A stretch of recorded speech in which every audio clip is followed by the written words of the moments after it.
Hi friends, இன்றைக்கி நம்ம எங்கே போகிறோம்னு பார்த்தீங்கன்னா ஒரு ஃபங்க்ஷன் தான் போகிறோம். என் பையனை பார்த்தீங்கன்னா ஆளை கிளம்பி ரெடி வந்துட்டான்.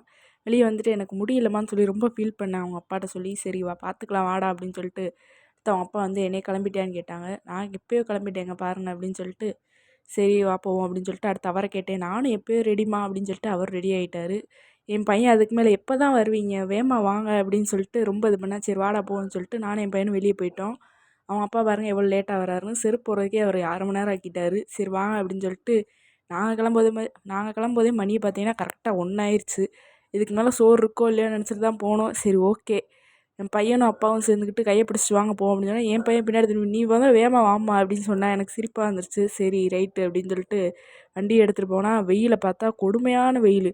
இப்போ அக்னி நட்சத்திரப்போ கூட இவ்வளோ வெயில் இல்லை, இப்போ பார்த்தீங்கன்னா சரியான வெயிலாக இருக்குது. சரி ஓகே போய் தான் ஆகணும், வேறு வழி இல்லைன்னு சொல்லிட்டு வண்டியில் ஏறி உட்காந்து போக ஆரம்பித்தாச்சு. போகிறப்ப பாட்டு வேறு வெயிலுக்கு ஏற்ற பாட்டாக பாடிக்கிட்டே போனோம். நானும் என் ஹஸ்பண்டும் ஜாலியாக இருந்துச்சு. அடுத்து நேராக மஹால்கிட்ட போய் ரீச் ஆயாச்சு.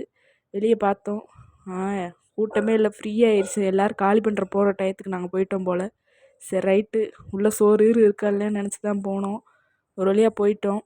போயிட்டு நாங்கள் போகிற டயத்துக்கு தான் அமைச்சர் வந்திருந்தார். அப்புறம் அமைச்சரே இந்த டயத்துக்கு வந்தால் அப்போ நம்மளும் விஐபி தான் அப்படின்னு நம்மளாம் நினச்சிக்கிட்டு போயாச்சு ஒரு வழியாக.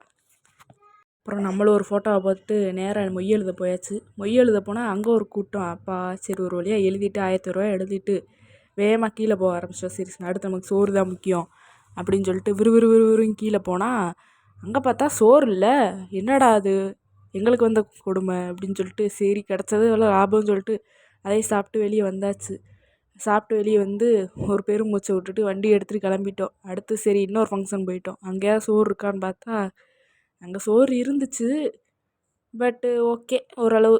அப்புறம் டான்ஸிங்கு எல்லாம் இருந்துச்சு. அதெல்லாம் நல்லா ஜாலியாக என்ஜாய் பண்ணிவிட்டு என் மாமனார் வேறு நான் பாடணும்னு சொல்லிக்கிட்டே இருந்தார். சரி பாடுங்க மாமான்னு சொல்லிட்டு அவருக்கு ஒரு வாய்ப்பு கொடுத்தாங்க.